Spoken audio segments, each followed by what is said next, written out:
The downtown Atlanta restaurant was empty except for a lone businessman in a corner booth and a bartender who seemed to think he had mastered the art of flirty conversation. The pre-dinner rush was starting its slow wind-up. Cutlery and china clashed in the kitchen. The chef bellowed. A waiter huffed a laugh. The television over the bar offered a low, steady beat of bad news. Claire Scott tried to ignore the endless drum of noise as she sat at the bar, nursing her second club soda. Paul was 10 minutes late.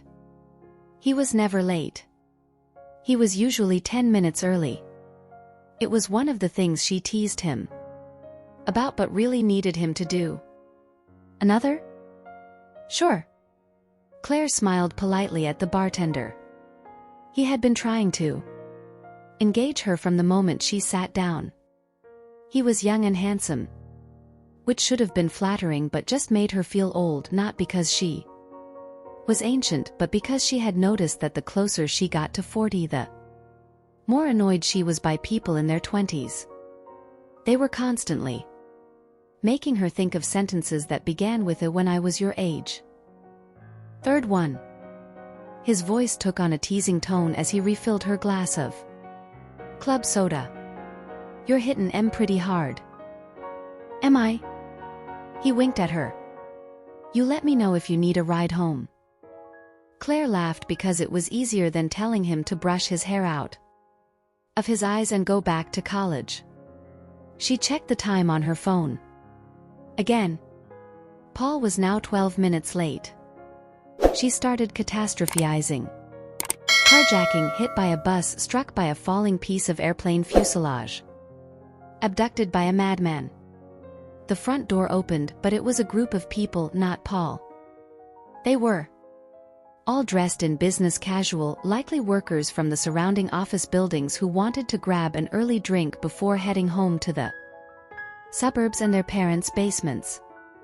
You been following this? The bartender nodded toward the television. Not really, Claire said, though of course she'd been following the story. You couldn't turn on the TV without hearing about the missing teenage girl. 16 years old. White. Middle class. Very pretty. No one ever seemed quite as outraged when an ugly woman went missing. Tragic, he said. She's so beautiful. Claire looked at her phone again. Paul was now 13 minutes late. Today of all days. He was an architect, not a brain surgeon. There was no emergency so dire that he couldn't take 2 seconds to text or give her a call. She started spinning her wedding ring around her finger, which was a nervous habit she didn't know she had until Paul had pointed it out to her. They had been arguing about something that had seemed desperately important to Claire at the time, but now she couldn't remember the topic or even when the argument had occurred. Last week? Last month? She had known Paul for 18 years, been married to him for almost as long. There wasn't much left that they could argue about with any conviction. Sure I can't interest you in something harder? The bartender was holding up a bottle of Stoli, but his meaning was clear. Claire forced another laugh. She had known this type of man her entire life.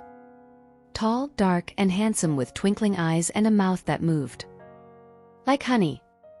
At 12 she would have scribbled his name all over her math notebook. At 16 she would have let him put his hand up her sweater. At 20 she would have let him put his hand up anything he wanted. And now, at 38, she just wanted him to go away. She said, "No thank you. My parole officer has advised me not to drink. Unless I'm going to be home all evening." He gave her a smile that said he didn't quite get the joke. Bad girl. I like it. You should have seen me in my ankle monitor.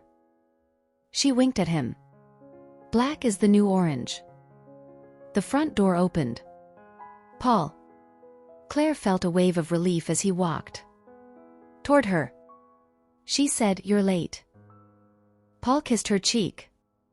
Scusi. No excuse. I should have called. Or texted. Yes, you should have.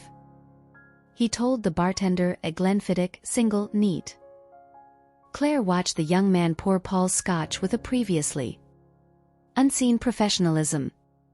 Her wedding ring, her gentle brush-offs, and her outright rejection had been minor obstacles compared to the big no of another man kissing her cheek. Sir. He placed the drink in front of Paul, then headed toward the other end of the bar. Claire lowered her voice. He offered me a ride home. Paul looked at the man for the first time since he'd walked through the door. Should I go punch him in the nose? Yes. Will you take me to the hospital when he punches me back? Yes. Paul smiled, but only because she was smiling too. So how does it feel? To be untethered? Claire looked down at her naked ankle, half expecting to see a bruise or mark where the chunky black ankle bracelet had been. 6 months had passed since she'd worn a skirt in public, the same amount of time she'd been wearing the court-ordered monitoring device. It feels like freedom. He straightened the straw by her drink, making it parallel to the napkin. You're constantly tracked with your phone and the GPS in your car. I can't be sent to jail every time I put down my phone or leave my car. Paul shrugged off the point, which she thought was a very good one. What about curfew? It's lifted. As long as I stay out of trouble for the next year, my record will be expunged and it'll be like it never even happened.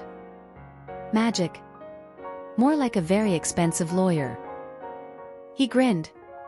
It's cheaper than that bracelet you wanted from Cartier. Not if you add in the earrings. They shouldn't joke about this, but the alternative was to take it very seriously. She said, it's weird. I know the monitor's not there anymore, but I can still feel it. Signal detection theory. He straightened the straw again. Your perceptual systems are biased toward the monitor touching your skin. More often, people experience the sensation with their phones. They feel it vibrating even when it's not. That's what she got for marrying a geek. Paul stared at the television. You think they'll find her? Claire didn't respond. She looked down at the drink in Paul's hand. She'd never liked the taste of scotch, but being told she shouldn't drink had made her want to go on a week-long bender. This afternoon, out of desperation for something to say, Claire had told her court-appointed psychiatrist that she absolutely despised being told what to do. Who the hell doesn't? The blowsy woman had demanded. Slightly incredulous. Claire had felt her cheeks turn red, but she knew better than to say that she was particularly bad about it, that she had landed herself in court-appointed therapy for that very reason. She wasn't going to give the woman the satisfaction of a breakthrough. Besides, Claire had come to that realization on her own the minute the handcuffs were clamped around her wrists.